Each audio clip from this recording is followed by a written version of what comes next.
अस्सलामुअलैकुम वरहमतुल्लाहि वबरकातुहू। नन बज़ तास ته د یو یوټي د یو د پی ټی آی هغه سړی ښیم چې هغه پیسو دپاره سم کولی شي، نو د هغه نوم ذیشان دی. د پاسې تاسو پوښتنه تصویر کتلی شئ، دا هغه سړی دی چې د پیسو دپاره سم کولی شي.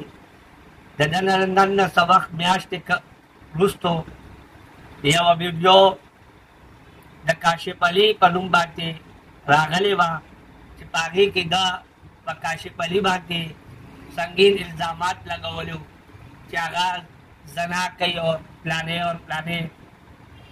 لیک چې کله کاشف علي دی خپل کور ته راغوښتو او دغې ثبوتونه غوښتل، نو دې بندر سره بیا جواب نه و، بیا د هغه نه معافیانې غوښتلې.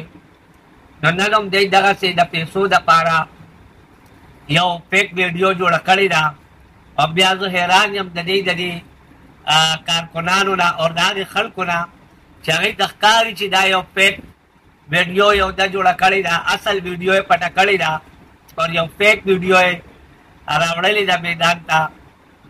هغه ګوري او لکاو لایکونه او کمنټسونه پې هم کوي. نو تاسو د دې عقل نه اندازه والئ چې دغه بېوقوفو خلکو نه دغه یو خو ته عمران خان بېوقوفه جوړ کړ دي، کله ورته خط ښیي، کله ورته ډیمونه ښیي، کله ورته څه ښیي او کله ورته څه ښیي. او بل دغسې د ذیشان فراډي چې دی که نه هغوی چې فایدې واخیستې، دی په دغه طریقو باندې خالي پیسې ګټي. نو تاسو دا ویډیو خپل پر سترګو باندې وګورئ چې حقیقت څه دی. دا فیک ویډیو د ذیشان وګورئ. په دې ویډیو عزیر شریفو ته پورې 20,000 روپۍ انعام به ورکوم انشاءالله. تاسو دا ویډیو وګورئ.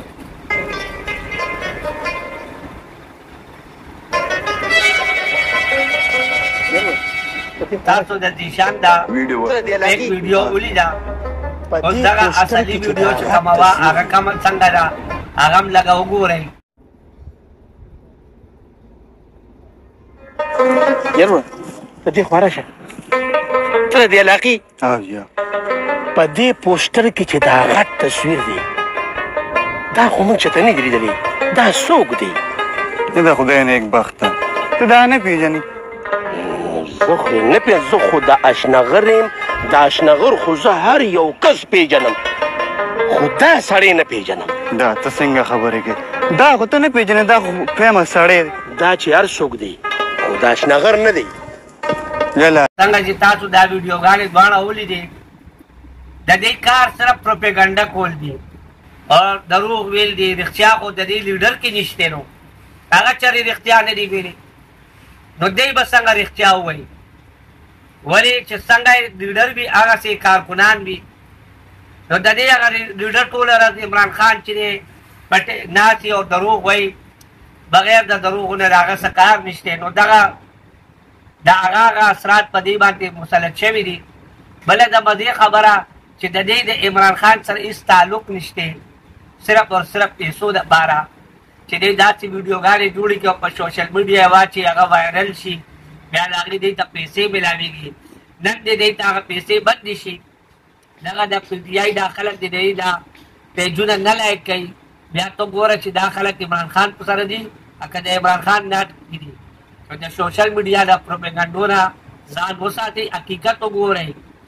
دا ټول عمران خان چې کوم دی دا فیک دی، رانګ نمبر دی، رانګ نمبر.